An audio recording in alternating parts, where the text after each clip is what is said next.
posso a murmurar. Então minha alma canta-te, Senhor. Quão grande és tu, quão grande és tu. Então minha alma canta-te, Senhor. Quão grande és tu, quão grande és tu. Se penso então que sem poupar teu filho o enviaste pra morrer por mim, levando a cruz os meus pecados todos, para eu viver eternamente assim. Então minha alma canta-te, Senhor. Quão grande és tu, quão grande és tu. Então minha alma canta-te, Senhor. Quão grande és tu.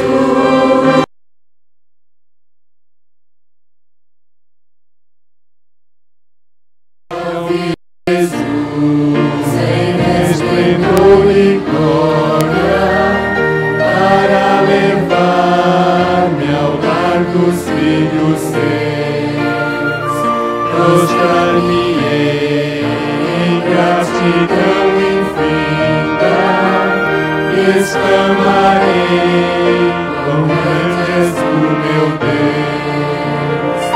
Então minha alma canta-te, Senhor. Quão grande és tu, quão grande és tu. Então minha alma canta-te, Senhor. Quão grande és tu, quão grande és tu.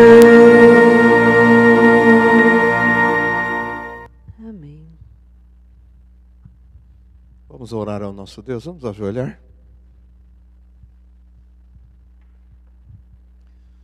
Senhor nosso querido Deus, quão grande realmente és Tu. Tu és um Deus maravilhoso, poderoso. E te agradecemos porque, por intermédio do nosso Senhor Jesus Cristo, podemos ser chamados Teus filhos. Conduz-nos, ó Deus, a cada dia para que possamos, então, representar a Cristo onde quer que estejamos. Te agradecemos por estarmos aqui nesta noite para ouvirmos a Tua palavra e te rogamos então que Tu possas usar o Teu servo Cleiton para que possa trazer a mensagem oriunda dos céus. Pedimos em nome de Jesus. Amém.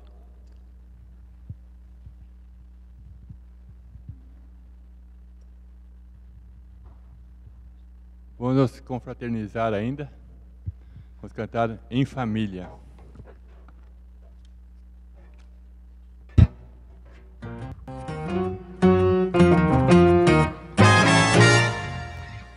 Em família estamos aqui, partilhando o amor de Jesus, que sua cruz o motive a orar e a cantar conosco esta canção. Alegria de vê-lo aqui, usa forte o meu coração, sinto amor que nos une então, neste aperto de mão. Em família estamos aqui, partilhando o amor de Jesus, que sua cruz o motive a orar e a cantar conosco esta canção. Alegria de vê-lo aqui, usa forte o meu coração, sinto amor que nos une então, neste aperto de mão, neste aperto de mão, neste aperto de mão. Amém.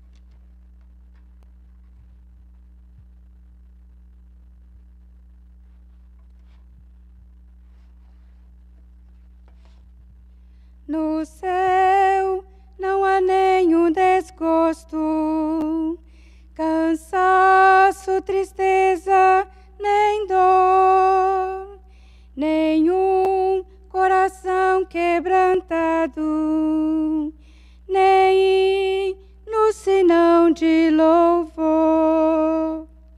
As nuvens que aqui são escuras não mais haverão de existir.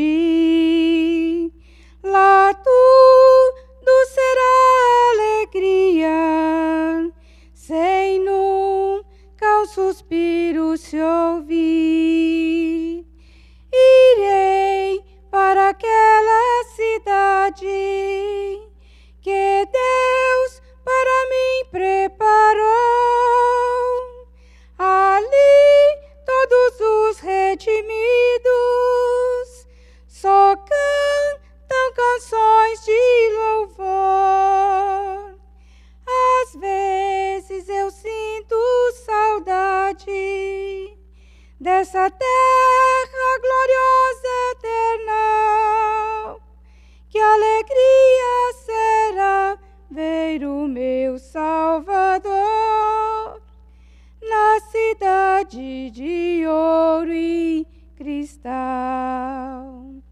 na pátria que Deus nos prepara.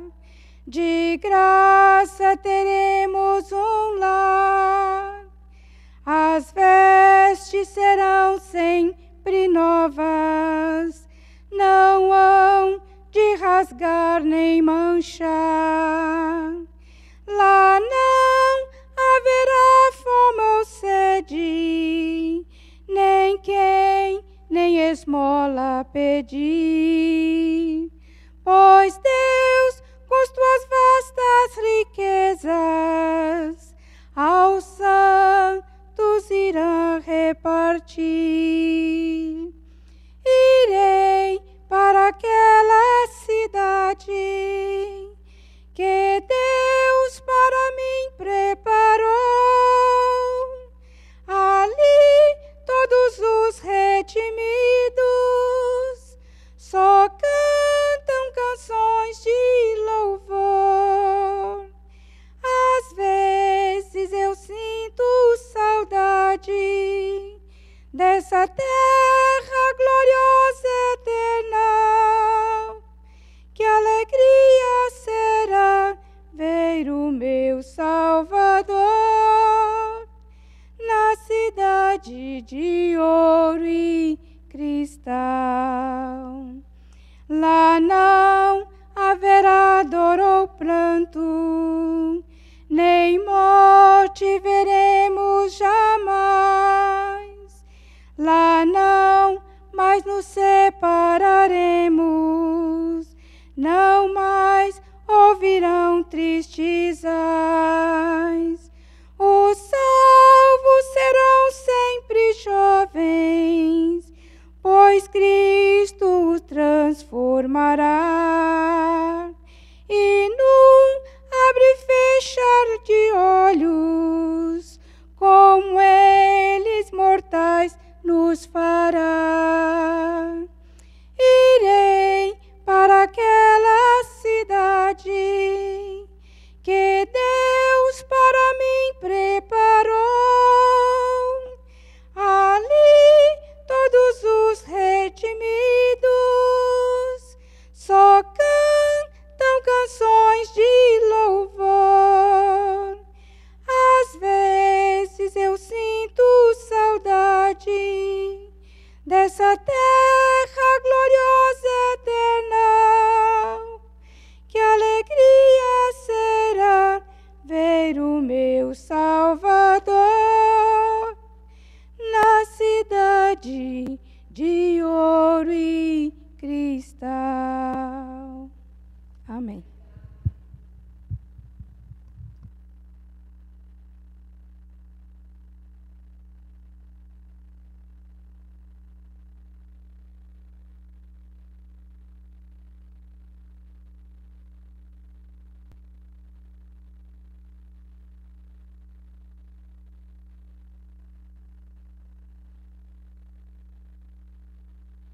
Boa noite a todos.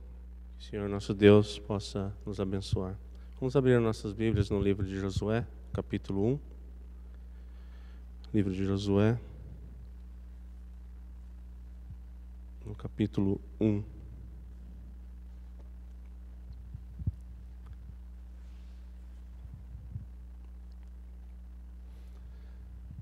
Um pouquinho antes da leitura desse capítulo, né, se voltarmos um pouquinho na história,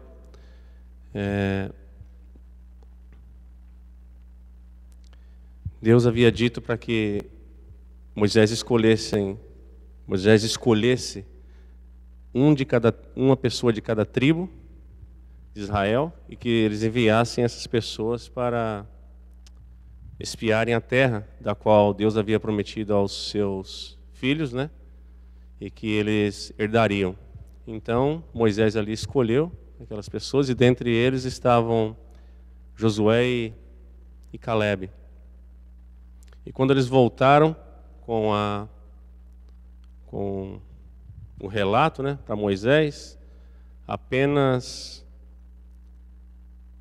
2 pessoas, que foram Josué e Calebe, acreditaram e tiveram a certeza que Deus os daria por possessão a terra que ele havia prometido. E então,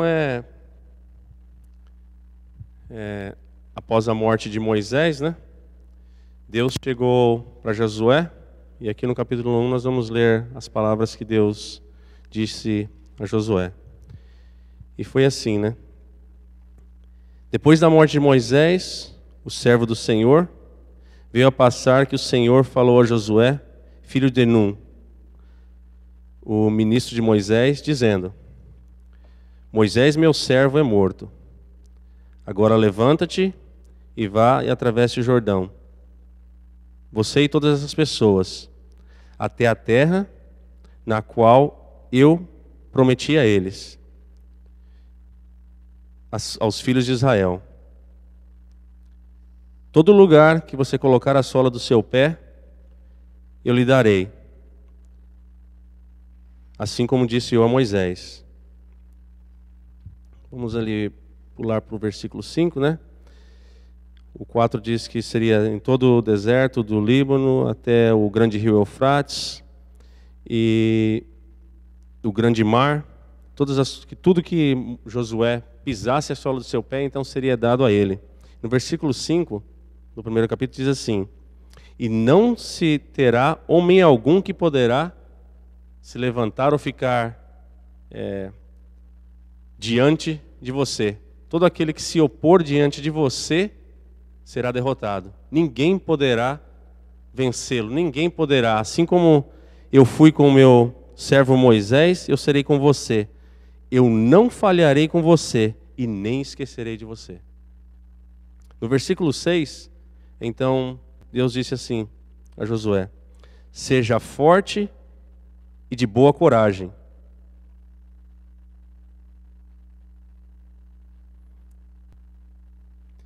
Você dividirá essas pessoas, né, na herança da terra que será lhe dado.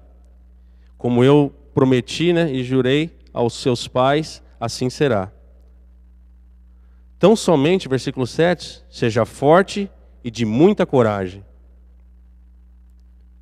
E observe tudo de acordo com toda a lei que meu servo Moisés comandou a você. Não se torne nem para a mão direita e nem para a esquerda. E assim serás próspero aonde quer que fores. Neste livro da lei não se departe a tua boca.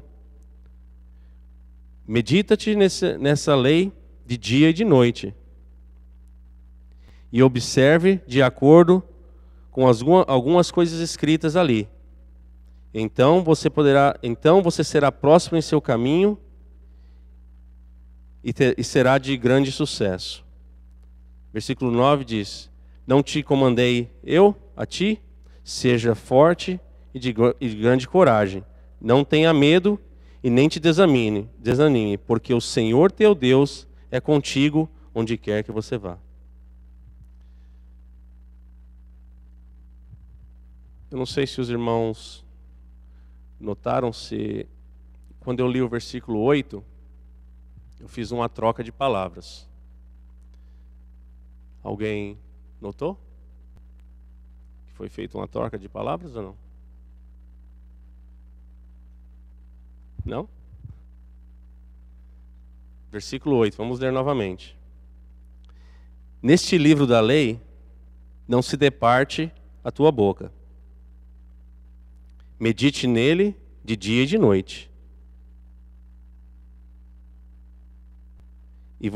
E observe de acordo com algumas coisas que estão escritas ali. Então você será próspero em seus caminhos e terá grande sucesso, ou de bom sucesso.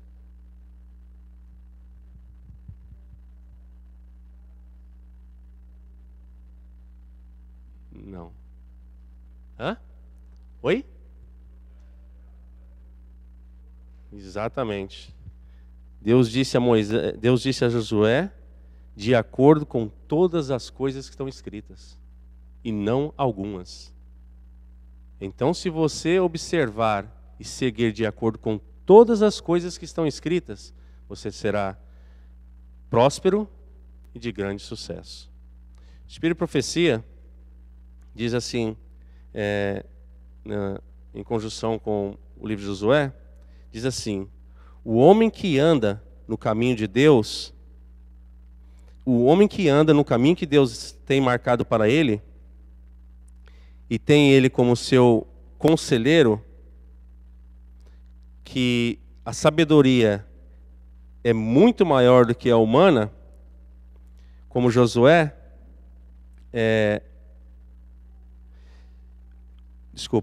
o homem que anda no caminho que o Senhor tem marcado para ele, e tem ele como seu conselheiro, que tem a sabedoria muito maior que a sabedoria humana. Josué foi um general sábio, porque Deus era o seu guia. Josué era um homem sábio, porque Deus era o seu guia. A primeira espada de Josué usada foi a espada do Espírito, a palavra de Deus. Seria o homem que tem grandes responsabilidades, deveria ler o primeiro capítulo de Josué? Você acha que todas as tarefas que foram colocadas diante de Josué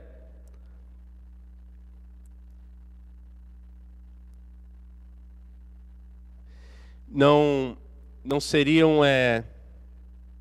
se todas as tarefas colocadas diante de Josué, elas não seriam talvez desviadas se ele não recebesse influências do seu meio?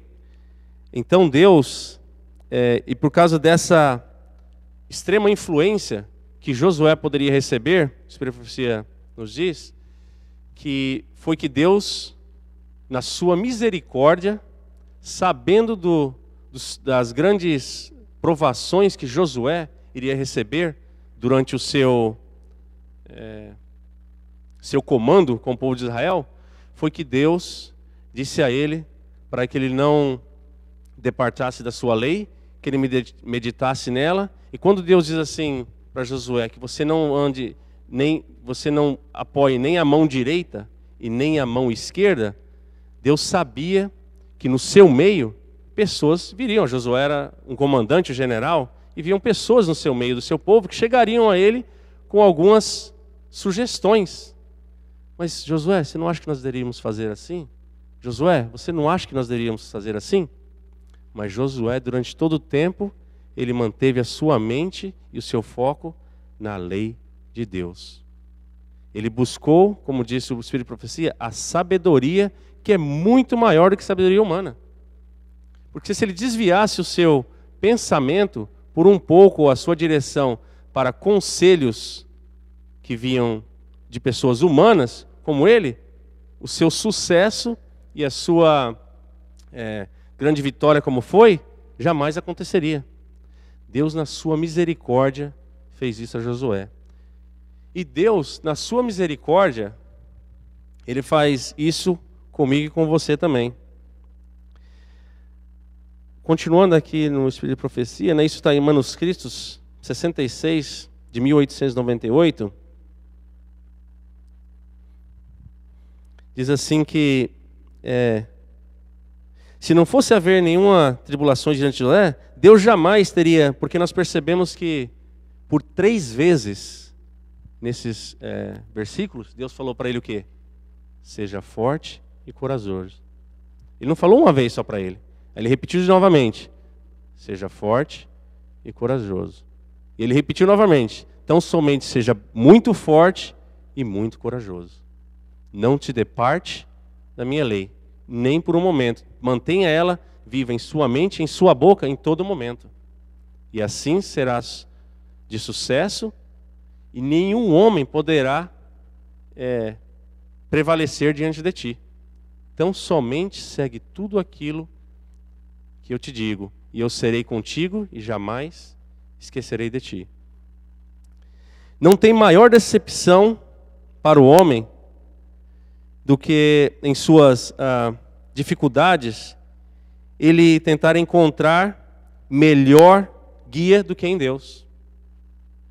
E quando estamos em dificuldades, aí vamos às vezes procurar conselhos ou ajuda em pessoas primeiro, e não em Deus, na sua palavra.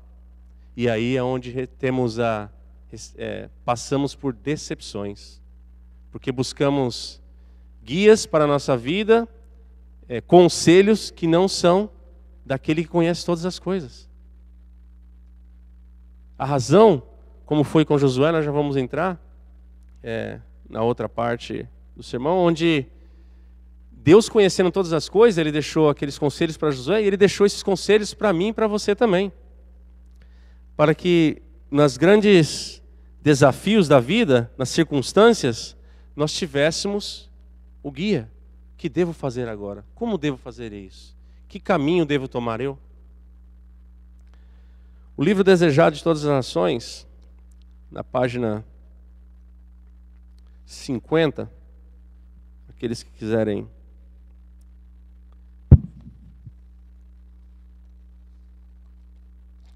depois ler, né?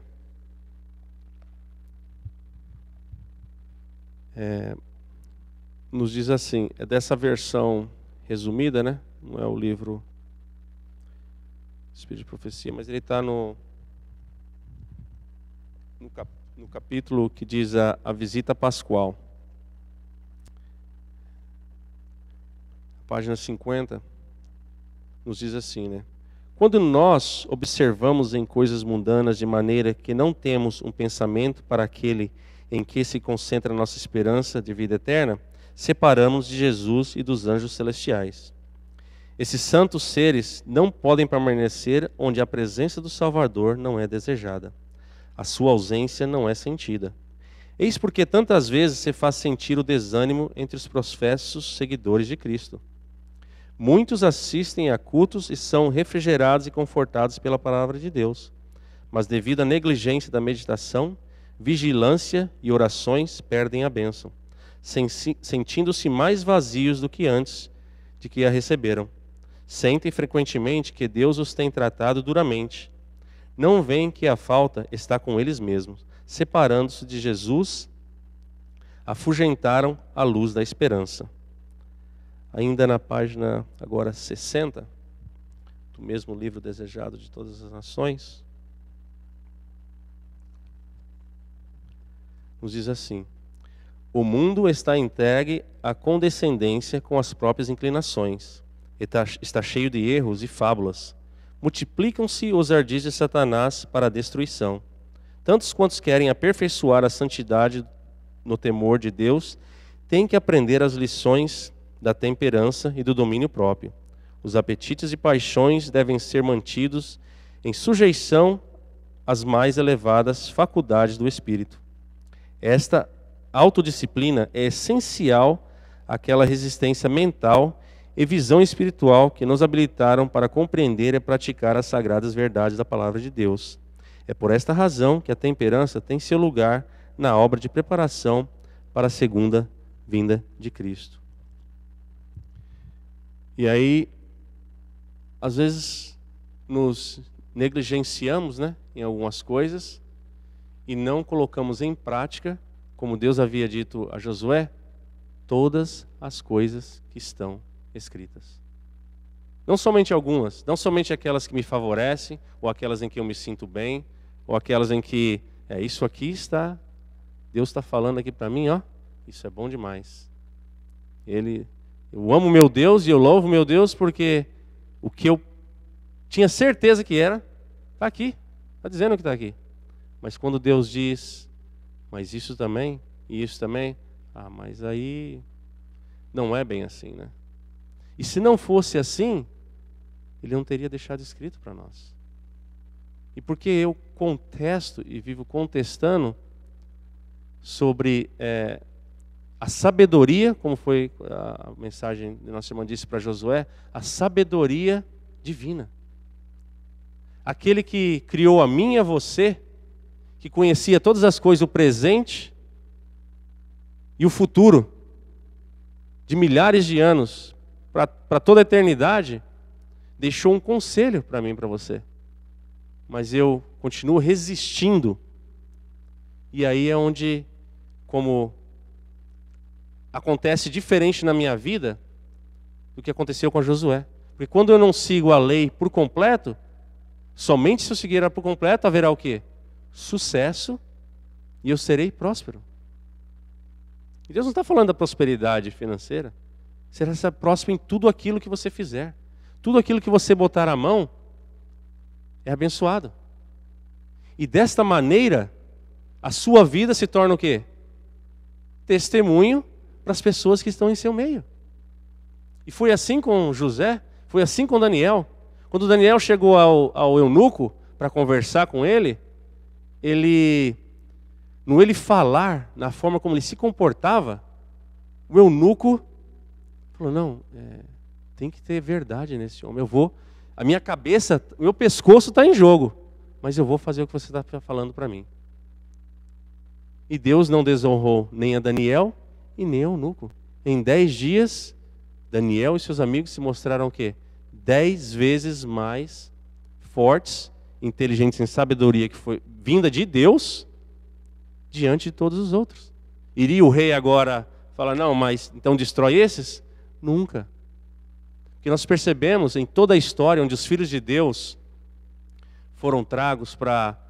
É interessante porque você olhar assim, em reinos pagões, onde as pessoas adoravam ídolos, filhos de Deus colocados para comandar e dirigir as nações.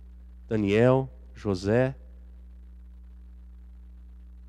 Pessoas que, os outros ali talvez ao redor, como tinham, aqueles dos Daniel, os outros governadores falando, vamos armar uma para pegar Daniel, porque esse hebreu aí está querendo já colocar ele como governador acima de todas as coisas. Nós vamos derrubar ele. E eles procuraram e o quê? Não acharam nada para derrubar Daniel. E aí eles falaram, não, tem uma coisa, vamos fazer uma lei aqui, e aí nós vamos pegar ele, porque a única coisa que ele faz, esse cara aí, ele ora 3 vezes ao dia. Ele para lá e ora. Esse cara aqui, a única coisa que tem é o sábado. Ele guarda o sábado, nós vamos arrumar uma para ele. Ele está colocado nesse trabalho, nós vamos arrumar alguma coisa que naquele sábado vão ter que chamar ele para ir lá. E assim eles fizeram com Daniel. E o rei já havia assinado, a lei de Medos e Persas, o rei não pode voltar atrás. Agora imaginem vocês, um rei pagão, ele pegar e jejuar e orar para que Deus salvasse aquele hebreu. Os irmãos já pararam para pensar o que é isso? Um rei pagão que adora tudo quanto é Deus, ele falou, hoje não, eu não vou comer. Ele amava a Daniel. Ele parou para jejuar e orar e não dormiu naquela noite. E a primeira coisa que ele fez ao amanhecer foi correr lá e dizer o quê? Daniel, será que o seu Deus, o Deus vivo, lhe protegeu? E quando o rei ouviu a voz de Daniel, seu coração se encheu de alegria. Ele falou, rei, vives para sempre. Não fiz nada contra ti e nem contra meu Deus. Na mesma hora o rei falou o quê? Traga todos aqueles e joguem eles agora imediatamente. E eu vou assinar uma lei. Vocês não sabem o que é isso? O presidente dos Estados Unidos já vou assinar uma lei agora que todo mundo vai ter que guardar o sábado. E aquele que falar contra essas pessoas que guardam o sábado, ó, vão ser decapitados. Os irmãos já imaginaram o que é isso? E por que não pode acontecer nos nossos dias? Porque nós não estamos seguindo a Deus como deveriam. Eu não preciso falar para ninguém sobre o seu, e nem você falar para mim, porque eu sei do meu pecado. Eu sei aonde eu ainda continuo andando e falhando com Deus. Mas o problema não é eu falhar e errar com Deus. O problema é quando eu não admito que há um erro e há necessidade de mudança. Aí é onde está. Aí é onde começa, quando Deus diz, a iniquidade.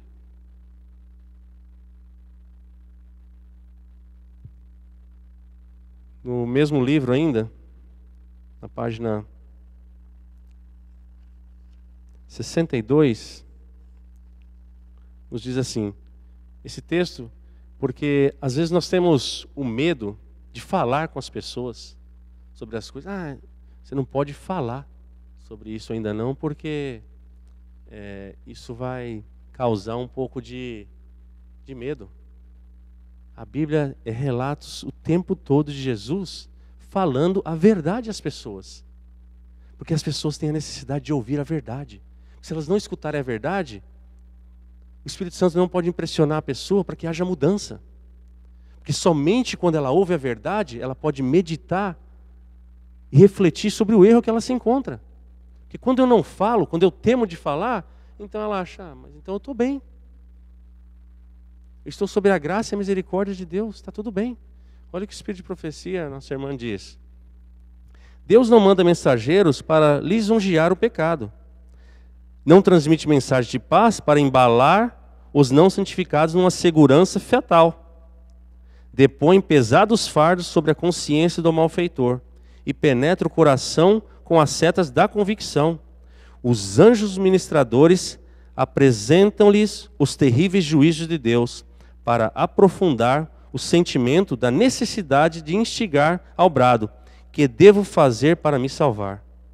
Então, a mão que humilhou até o pó ergue o penitente. A voz que repreendeu o pecado e expôs à vergonha o orgulho e a ambição, indaga com a mais terna simpatia: que queres que te faça? Porque se eu não falo, ela continua achando que está tudo bem.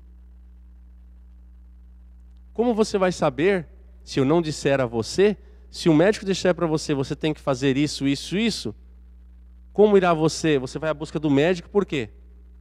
Porque há um problema com você, e você necessita, né, tem a necessidade de saber qual é o teu problema. E você vai lá em busca da ajuda. E se eu venho em busca da ajuda espiritual, dos conselhos de Deus, mas eu não recebo, como vou eu mudar? Como os anjos ministradores poderosos de Deus irá impressionar aquela alma para que ela mude, para que ela pergunte: o que devo eu fazer para me salvar? Ela não sabe. Eu fico escondendo. Como se aquilo fosse ferir ou levar a pessoa a se afastar de Deus. Como pode? Luz para os meus caminhos, lâmpada para os meus pés, desculpa, é a tua palavra, e luz para o meu caminho. E se a luz não chegar até essa pessoa, como andarei eu na luz? E se eu não estou cheio dessa luz, como eu irei iluminar o caminho de outros que estão ao meu redor? É impossível. No livro ainda da nossa irmã Ellen White, na página 78, 79, o mesmo livro Desejado de Todas as Nações, 78, 79, nos diz assim, né? Sobre a vitória sobre a tentação. O tentador pensava aproveitar-se da humanidade de Cristo e incitou a presunção. Mas ao passo que pode instigar, não lhe é possível forçar ao pecado. Disse a Jesus: lança-te de aqui abaixo, sabendo que o não podia lançar, pois Deus se interporia para livrá-lo. Tampouco poderia o inimigo forçar a Jesus a se lançar. A menos que Cristo consentisse na tentação, não poderia ser vencido. Nem todo o poder da terra ou inferno o poderia forçar, no mínimo que fosse, a se apartar da vontade de seu Pai. O tentador jamais nos poderá compelir a praticar o mal. Aqui a irmã fala o relato sobre a tentação, né, do deserto em relação a Jesus, e agora ela fala sobre eu e você. O tentador jamais nos poderá compelir a praticar o mal. Não pode dominar as mentes a menos que se submetam ao seu controle. É preciso que fique bem claro, né, as palavras de nossa irmã. A menos que nos sujeitamos ao seu controle, ele não tem domínio sobre nós. Yes.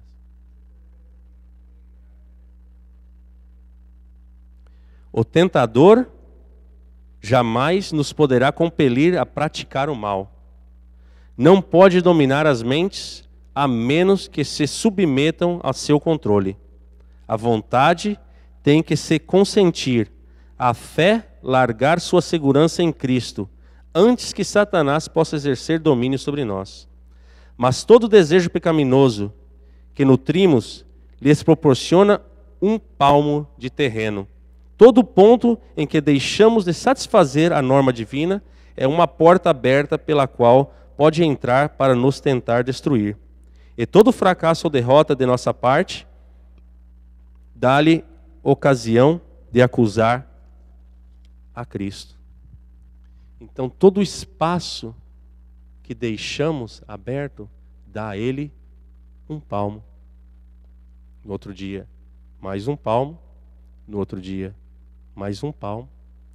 E aí quando eu, filho de Deus, feito a sua imagem e semelhança, quando caio, damos a ele, vou usar as palavras da irmã, damos a ele então ocasião, né, quando somos derrotados, para acusar a Cristo. Olha como é as coisas.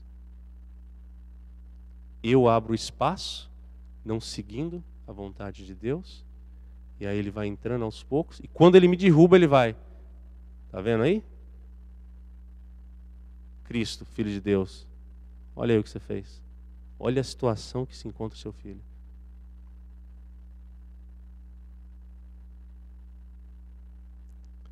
Ainda nos diz assim, na página agora 79, não devemos apresentar ao Senhor nossas petições para provar se Ele cumpre sua palavra, mas porque as cumpre.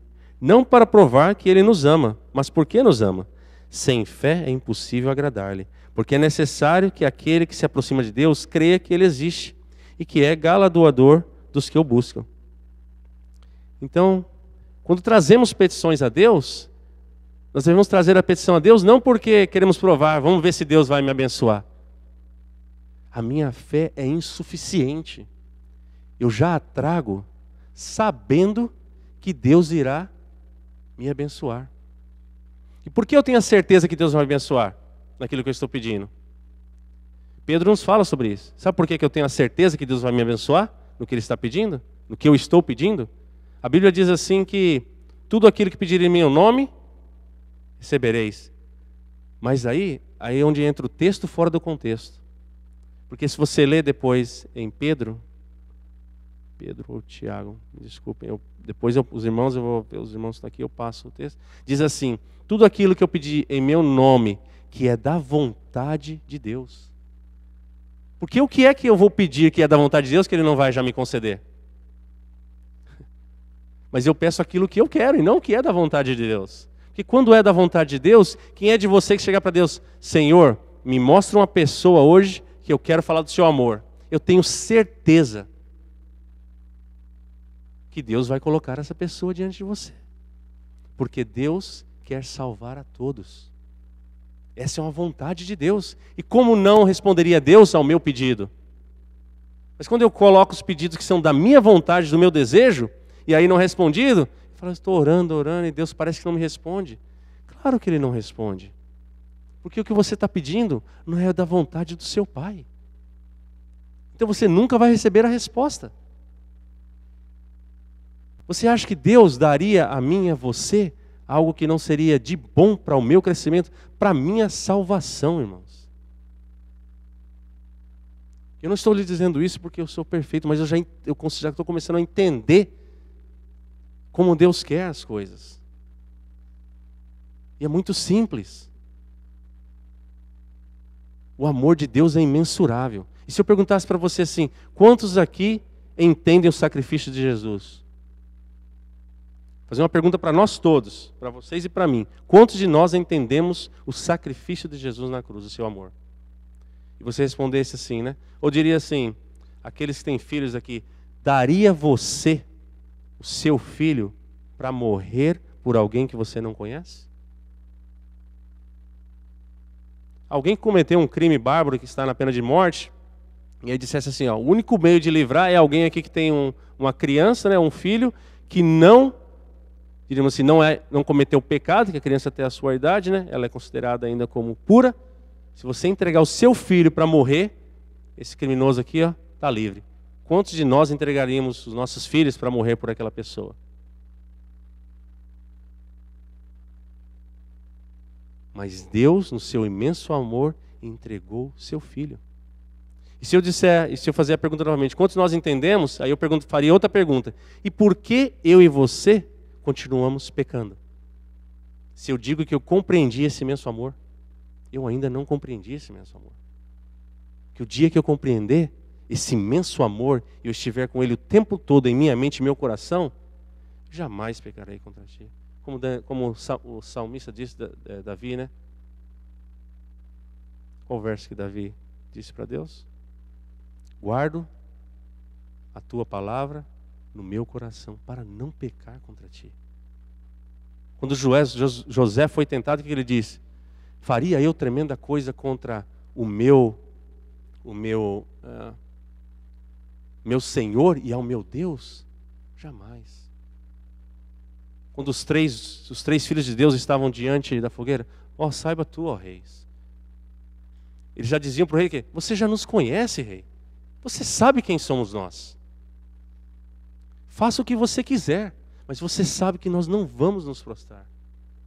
Eles poderiam se prostrar simplesmente por, não, vamos só baixar aqui e ninguém, né? Mas eu continuo amando e adorando a Deus. Mas aí ninguém, não, saiba, ó rei. E a certeza era tão grande, eles disseram assim, se ele quiser nos salvar, ele salva. Mas se não também, eu vou morrer. Mas saiba que eu não vou ajoelhar diante da estátua. Porque eles tinham gravado no seu coração a palavra de Deus que dizia o quê? Não terás outros deuses diante de ti. Não farás para ti imagem de escultura, nem semelhança alguma de que há em cima nos céus, nem embaixo da terra. Eles tinham essa palavra gravada em seus corações. Por isso, eles não pecavam. E poderia eles receberem, os anjos, né, de Deus, ministradores, a impressão, naquele momento, se eles não tivessem essas palavras gravadas em seu coração e em sua mente? Posso eu resistir à tentação quando vem até a mim, se eu não tenho a palavra de Deus gravada na minha mente? Porque quando eu tenho a palavra, então ela vem, no momento que vem a tentação, vem quem? Os anjos do Senhor, os ministradores de Deus. Não faça isso. Faça isso. Faça isso, pois assim serás de sucesso e bem-sucedido em tudo que fizeres.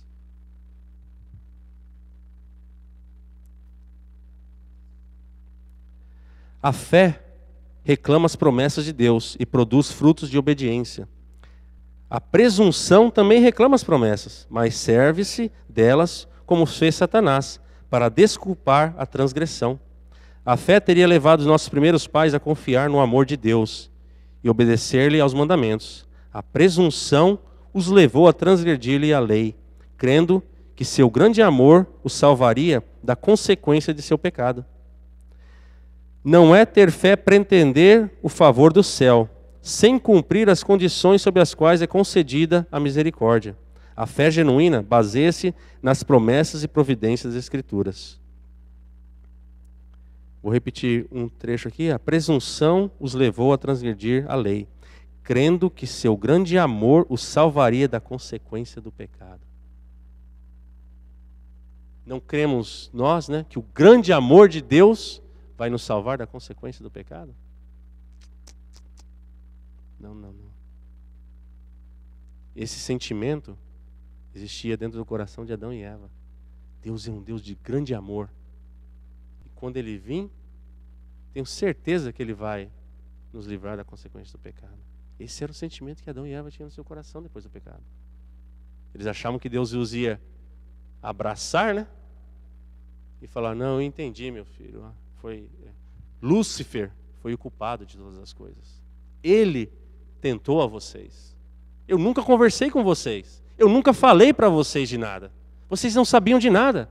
Eu não deixei, né? Meus anjos não vieram até vocês. A minha palavra não foi exposta a vocês.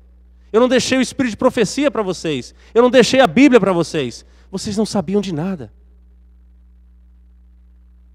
Nada, vocês não sabiam. Eu entendo o seu pecado. Que isso? Vinde, né? Vinde, benditos, meu Pai. Vocês não sabiam de nada. Pobre coitados de vocês. Não deixei instrução nenhuma. Não é assim que vai acontecer. A palavra de Deus é clara. Deus, no seu amor e na sua grande misericórdia, por mim e por você, Ele deixou a orientação. Sabe por quê? Como Josué. Porque Ele sabia o que iríamos enfrentar no futuro. Ele sabia de todas as coisas. Eu preciso crer em todas as coisas que estão escritas. Algumas pessoas acham até meio assim, quando lá diz assim, comam das coisas que têm semente. Sabe por quê? Deus sabia que iam ver generic, coisas modificadas, irmãos.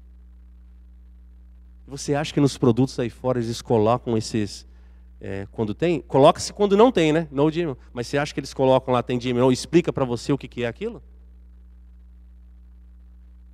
Vocês conseguem entender o grande amor de Deus? E às vezes eu duvido. Ele sabe de todas as coisas, do princípio e do fim. De todas as coisas, não da metade. E mais uma vez, no seu grande e imenso amor e misericórdia por mim e por você, Ele deixou tudo escrito, para que eu não me perdesse, para que nós sejamos salvos. Mas a porta da graça, ela vai se fechar. E a diferença que vai fazer quando essa porta se fechar, é como eu vou estar. Porque a profecia diz que se eu soubesse das coisas que eu ainda vou ter que enfrentar, que eu irei enfrentar, eu viveria de uma forma diferente. Nós vivemos em uma liberdade que nós não temos noção.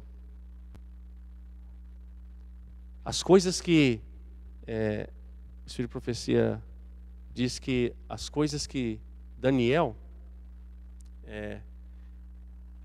passou, as suas provações, não são nem perto daquilo que nós passamos hoje. Só que coisas muito grandes ainda virão. Quando em Mateus 24, que fala sobre os sinais do fim, da volta de Jesus, sabe por que Deus deixou aqueles sinais? Por amor e misericórdia de mim e de você. Porque ainda no último minuto, Deus quer salvar a mim e a você. Porque se não houvesse os sinais, sabe no que nós acreditaríamos? Isso aí é mudança de clima, né? Então agora nós vamos melhorar, nós vamos parar de carros elétricos, vamos fazer assim, aí o ambiente vai mudar. Vai acabar o negócio de tsunami, terremoto, é só a gente começar a despoluir. É isso que nós iremos acreditar. Deus, no seu imenso amor, eles podem fazer o que quiser. Os terremotos e os tsunamis, e as tragédias e as guerras, elas vão acontecer. Sabe por quê? no seu imenso amor, para despertar a mim, a você e aqueles outros que estão perdidos aí fora, que Jesus está voltando. No seu imenso amor, Ele deixou ainda sinais. Os irmãos sabem o que é isso? Sinais, meus irmãos. Eu estou voltando, apressa-te. Muda o que tem que ser mudado, enquanto ainda há tempo. Porque todas as coisas vão ficar para trás. Tudo vai ficar para trás. E aquilo que os nossos olhos não viu, meu coração nunca sentiu, nem minha mente imaginou, há preparado para mim e para você. O que nós vemos aqui é nada. Aquilo que a nossa mente nunca imaginou, meu coração nunca sentiu, está preparado para mim e para você. Isso aqui é... O dia que nós chegarmos lá e estivermos lá, você vai dizer para você mesmo, eu passaria por tudo se eu precisasse, para estar aqui. Olha só, olha isso, olha essa cidade.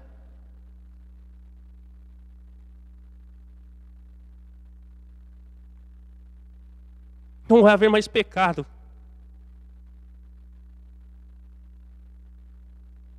Crianças como Josué e outras pessoas não vai mais existir. As desavenças que eu tenho com minha esposa não vão mais acontecer. Os irmãos entendem isso? O céu é muito maior. E nós colocamos o nosso coração aqui, ó. Deixamos às vezes de trazer os nossos dízimos e as ofertas para Deus. Irmãos, Deus pede um pouquinho de você. Conhecendo a mim e você, Ele pediu 10% só. E mais a sua oferta, que é de coração. Sabe quanto desse dinheiro que nós temos aqui, se fôssemos para comprar, compraria um pedacinho do céu? Faz uma conta aí rápida na sua mente, quanto custa uma grama de ouro. Meus irmãos, nós nunca vamos compreender o amor de Deus. Nunca iremos compreender o amor de Deus. Eu vou passar a leitura para o livro agora do Grande Conflito. São só mais alguns textos. Está na página 224 do Grande Conflito.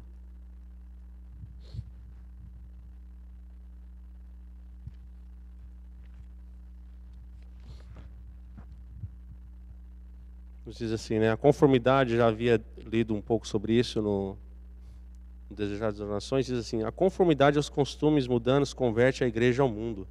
Jamais converterá o mundo a Cristo.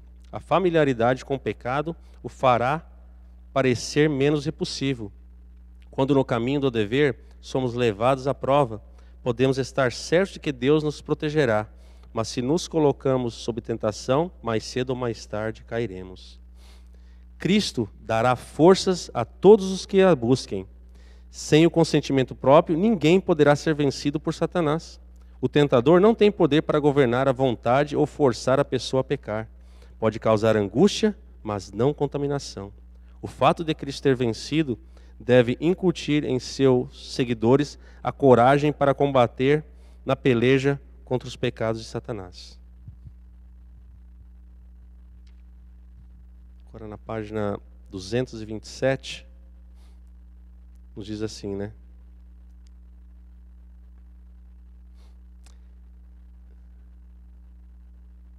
Ninguém se acha em maior perigo do que aqueles que negam a existência do diabo e seus anjos. Muitos dão atenção às suas sugestões, supondo, entretanto, estar seguindo os ditames de sua própria sabedoria. Aproximando do final do tempo, quando Satanás deverá operar com o máximo poder para enganar, ele espalha por toda parte a crença de que não existe. E sua política, ocultar-se a si mesmo e agir às escondidas. Poderemos encontrar refúgio e livramento no poder superior de nosso Redentor. Pomos cuidadosamente em segurança nossas casas por meio de ferrolhos e fechaduras, a fim de proteger contra homens maus nossa propriedade e vida. Mas raras vezes pensamos nos anjos maus, contra os quais não temos em nossa própria força método algum de defesa. Se lhes permitirmos, podem distrair nossa mente, atormentar-nos o corpo, destruir nossas propriedades e vida. Mas os que seguem a Cristo estão sempre seguros sob sua proteção. Anjos magníficos em poder são enviados para protegê-los. O maligno não pode romper a guarda que Deus pôs em redor do seu povo.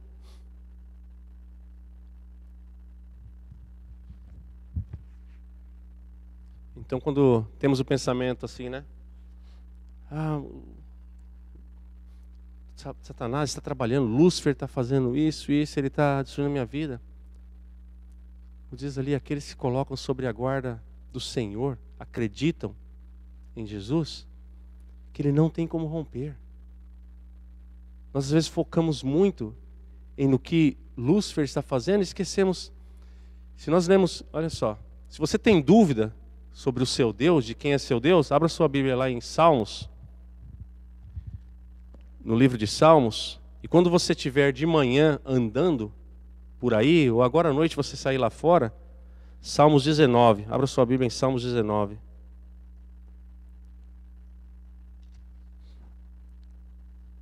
Salmos 19, capítulo 19 de Salmos, o versículo 1 diz assim, ó: os céus declaram a glória de Deus, e o firmamento mostram as obras de sua mão. Então, se você tem dúvida sobre o poder de Deus, saia lá fora agora e olhe para o céu. Você acha que alguém sem poder e pequeno poderia ter criado todas essas coisas, todo o universo? Os céus declaram a sua glória, e o firmamento as obras de sua mão. E como posso eu então pensar que o inimigo tem poder sobre mim? Jamais. A lista diz que anjos magníficos são colocados ao redor daqueles que amam e temem a Deus, e eles não têm como entrar ali. Mas eu preciso acreditar, é preciso ter fé, porque sem fé é impossível agradar a Deus. Como Deus pode me proteger e me guardar quando eu não acredito que Ele pode fazer isso por mim? Satanás só tem poder sobre mim e você quando eu me disponho a Ele. Eu preciso acreditar que Deus pode me livrar de todas as coisas. Na oração modelo, o que? Jesus disse o quê? Não deixar, para nós fazermos, não deixar-nos cair em tentação, mas livra-nos do mal. Eu preciso acreditar nessas palavras, senão a minha fé é em vão. Se eu não acredito, como pode Deus operar na minha vida, em meu favor, quando eu não acredito? Como muitos usam um exemplo, é quando eu falo para o meu filho, pula. Se ele não acreditar em mim, você acha que ele vai pular? Lógico que não. Mas porque ele confia, ele faz o quê? Pula. Você tem que até falar, não, espera eu falar para você pular. Aí você pula. Senão ele já pula antes sem você estar preparado. Porque ele confia em você. Esta é a razão. Ainda na página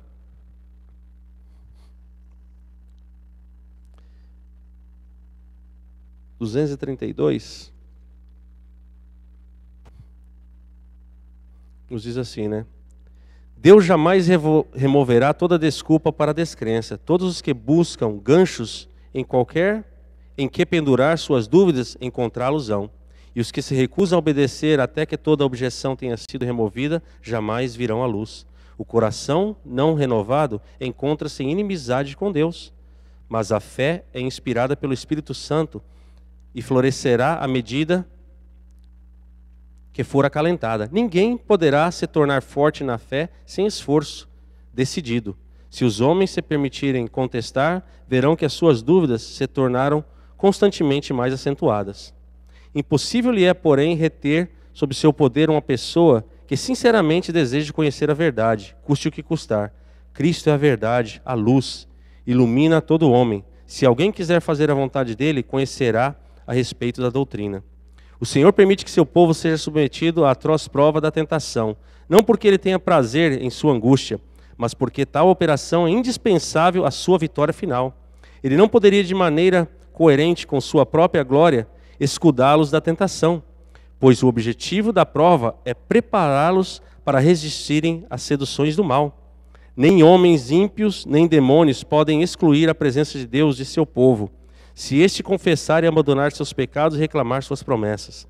Toda tentação, quer manifesta, quer secreta, pode ser vencida com êxito, não por força, nem por poder, mas pelo meu Espírito, diz o Senhor.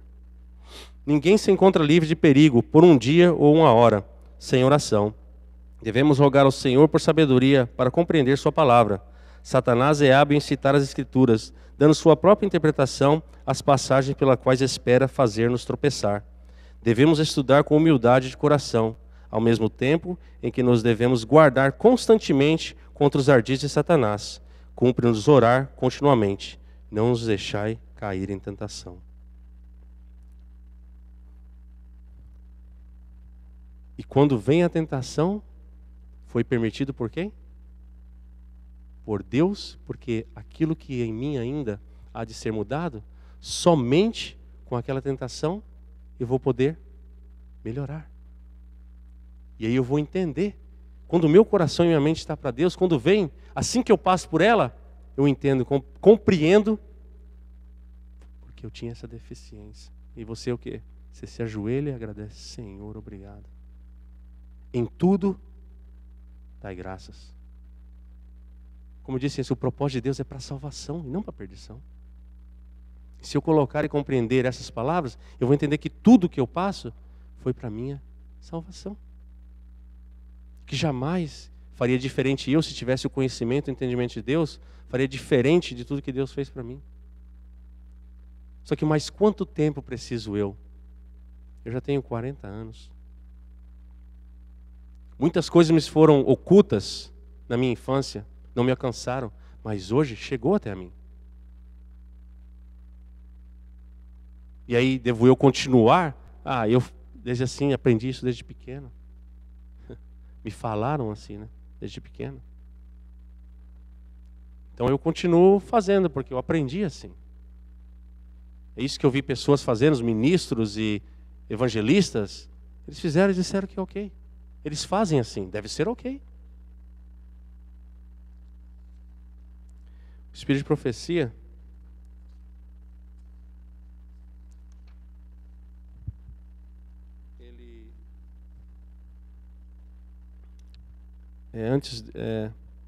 eu vou ler um trecho de um texto e depois eu vou dar a resposta para esse comentário que eu fiz, né? Os ministros falam, os evangelistas, a Rádio Novo Tempo, a Voz da Profecia, seja lá quem for, eu ouvi isso, eles dizem que é assim, então eu devo seguir. Eles estão dizendo que é assim, são pessoas que conhecem todas as coisas. Devo seguir a isto. E nós vamos ver o conselho que Deus, através do Espírito de Profecia, nos dá sobre isso. Primeiro eu vou ler antes um outro texto. A ignorância não é desculpa para o erro ou pecado, quando há toda a oportunidade de conhecer a vontade de Deus. O homem, em viagem, chega a um lugar em que há várias estradas, e uma tabuleta indica aonde cada uma delas leva. Se a pessoa desatende a indicação e toma qualquer caminho que lhe parece direito, poderá ser muito sincera, mas se encontrará com toda a probabilidade no caminho errado. Então, quando o caminho é mostrado, mas eu decido, né? Se eu estou na viagem, eu decido virar para a direita quando eu tinha que ir reto, eu posso estar na maior sinceridade do mundo, mas o que vai acontecer? Eu vou chegar ao destino errado. E o que eu disse aqui, fique bem claro, irmãos, eu não estou falando que nem a Novo Tempo, que nem a Voz da Profecia, que nem um ministro, nem um evangelista está dizendo as coisas erradas. Não foi isso que eu disse. O que eu estou dizendo é isto aqui, ó. É isso que eu estou querendo dizer aos irmãos. Não basta termos boas intenções, fazermos o que nos parece direito ou aquilo que o ministro diz ser correto. Devemos examinar as Escrituras por nós mesmos. Temos um mapa dando todas as indicações na jornada rumo ao céu, e não devemos ficar conjecturando a respeito de coisa alguma. O primeiro e mais elevado dever de todo ser racional é aprender nas Escrituras o que é a verdade, e então andar na luz e estimular outros a imitarem o seu exemplo. Devemos formar opiniões por nós mesmos, visto que temos que responder por nós mesmos perante Deus. O que eu estou dizendo é que eu preciso examinar. Tem coisas que nós ouvimos que, é claro, que estão em conformidade, mas talvez nem todas as coisas. Porque eu já ouvi pastores, há muito tempo atrás, que ele chegou dizendo assim, nós devemos comprar isso, e aí você vende. Aí se a pessoa, ela não, depois tiver para pagar, sabe o que você faz? Você vai lá e você toma de volta. E com isso nós vamos crescendo. Aí você ajuda o seu irmão, então a gente compra junto uma propriedade, né? E a gente põe lá para vender. Aí a pessoa, de repente, se ela não puder pagar aquilo lá, o que a gente faz? A gente vai lá e toma de volta. Aí ele paga uma parte, mas a propriedade continua sendo nossa. Os irmãos acham que isso é um pensamento ou um caminho de um cristão? Nunca. Mas tem pessoas o quê? Que seus olhos e seu coração estão nas coisas, então eles acreditam que aquilo é verdade. Temos que examinar as Escrituras e sabermos aquilo que estão fazendo, que estão falando, se é verdade. Sabe por quê? Porque você não vai poder correr ao pastor Paulo, nem ao pastor Luiz, nem a Alejandro Bulhão, no dia que você estiver diante do juízo de Deus. Você vai responder por você mesmo. E não vai existir momento ali para você argumentar, mas Senhor, te fiz uma pergunta, está escrito aqui. Não vai existir tempo de argumento, né? Argumentar com Deus. Ali acabou. Não há mais chance. Não vai existir mais a segunda chance, a terceira ou a quarta como existe hoje. Acabou. Eu vou dizer, mas minha esposa, ela ficava falando e aí eu segui ela, né? Eu tinha meus filhos e... Aquele que ama mais a sua esposa, os seus filhos que a mim, não tem parte comigo. Porque cada um vai responder. Novamente, eu não estou dizendo que você não tem que amar a sua esposa e cuidar de seus filhos, irmãos. Não é isso que eu estou dizendo. Estou dizendo que quando chega o momento em que nós vamos ter que decidir, eu tenho que tomar a decisão ao lado de quem? De Cristo. Mas precisaria eu me preocupar se eu estiver andando no caminho e guiando todos os meus amados nos seus caminhos? Não. Vou precisar me preocupar com esse verso. Que todos nós estamos em harmonia. O meu lar está em harmonia com os mesmos pensamentos, seguindo a vontade de Deus. Mais uma vez, Mateus 24. Os acontecimentos por amor e misericórdia de mim e de você. Quando ouvirem essas coisas, erguei as vossas cabeças, porque a vossa redenção está próxima. Esses são os sinais da volta de Jesus.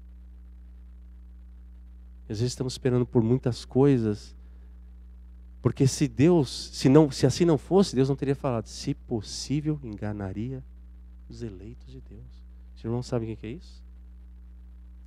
Aquelas pessoas, filho de Deus, que estão completamente santificados, irrepreensíveis na volta do Senhor, poderiam ser até enganados. Mas sabe por que não? Porque, como a irmã White disse, anjos ministradores estarão em volta desses, os lembrando, os confortando.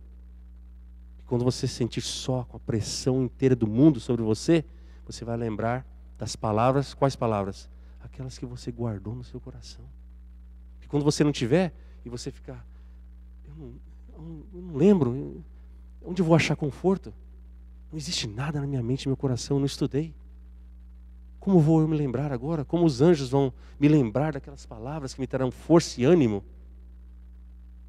Aonde eu estiver, seja lá numa prisão, seja lá no meio de um mato, aí, sei lá onde. Como vou eu me alegrar naquele momento, quando eu não tenho o conforto das palavras de Deus, porque ali agora eu já não tenho mais nada. O que eu vou ter comigo é só aquilo que foi guardado aqui, em minha mente. Eu vou sofrer, eu vou ficar angustiado. Não, eu vou ter que ceder, porque eu vou comer como? Porque eu não me lembro da palavra que Deus quis dizer isso o quê? Que o seu pão será certo. Pensa bem, os filhos de Israel, quando eles reclamaram, Deus estava mandando um alimento do céu, um maná. devia ser um alimento, eu tenho certeza no meu coração, que supria todas as necessidades físicas e mentais do homem. Todas. Sabe o que eles pediram? Ah, Senhor, devia estar lá no Egito. Lá a gente comia carne, comia esses montes de coisa, né? Era uma abundância só. Devíamos voltar para lá. Deus oferecia aquilo que supria todas as necessidades dos seus filhos. E eles queriam o quê? Voltar para o Egito. Impressionante uma coisa dessa. Mas é impressionante para mim e para você também. Não estou eu querendo viver no Egito? Enquanto Deus oferece todas as coisas que é de bom para mim e para você? Mas eu quero voltar para o Egito. O Egito era bom. Lá eu tinha todas as coisas. Fazia o que quisia. Tinha minhas folgas. Maravilha o Egito. Aqui só esse pãozinho. Tem que ficar aqui pegando. E se eu pegar um pouquinho a mais já estraga.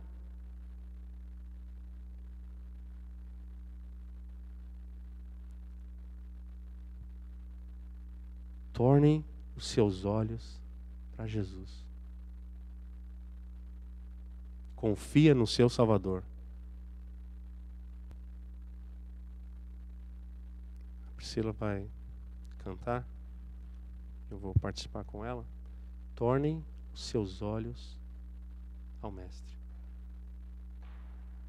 Confia em teu Salvador. Então você viverá feliz. Aqui e no que há de vir. Que Deus possa nos abençoar.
He passed and we follow him there.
salvation to tell. Turn your eyes upon Jesus, look full in His wonderful face, and the things of earth will go strangely dim in the light of His glory and grace. The things of earth will go strangely dim in the light of His glory and grace.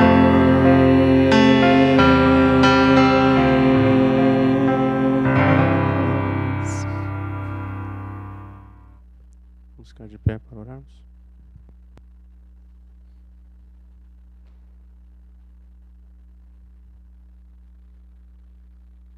Senhor nosso Deus e Pai que estás nos céus, nós somos gratos porque em seu imenso amor e misericórdia o Senhor deixou a luz e o caminho para que pudéssemos seguir. Seu Santo Espírito impressione os nossos corações, a nossa mente, para seguirmos não somente em parte, mas tudo aquilo que o Senhor deixou escrito, para que possamos alcançar sabedoria vinda de Ti e salvação. Que os nossos olhos possam se tornar a Teu Filho Jesus, e ali encontraremos então a luz, glória e graça. Perdoa, Senhor, as nossas faltas, que possamos ser vencedores, que o mal não venha a ser de sucesso em nossas vidas, mas que, como a Tua promessa dos Teus anjos ministradores estejam ao nosso redor nos protegendo, e quando formos tentados, teremos então a Tua palavra, que é a espada, para combatermos ao grande tentador. E assim, em nossas vidas, estaremos sempre glorificando e testemunhando a todos que estão ao nosso redor e também a todo o universo de que é possível Te servir e Te amar.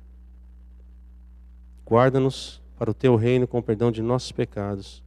Oramos-Te agradecidos em nome e por amor do Teu único Filho que foi enviado para morrer em nosso lugar.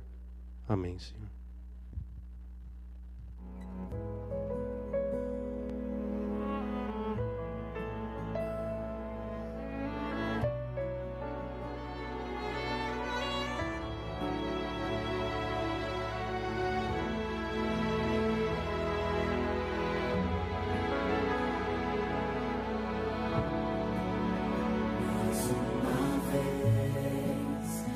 Estou aqui em Teu altar, meu Senhor, e desta vez nada irá impedir a minha entrega e o meu compromisso a Deus.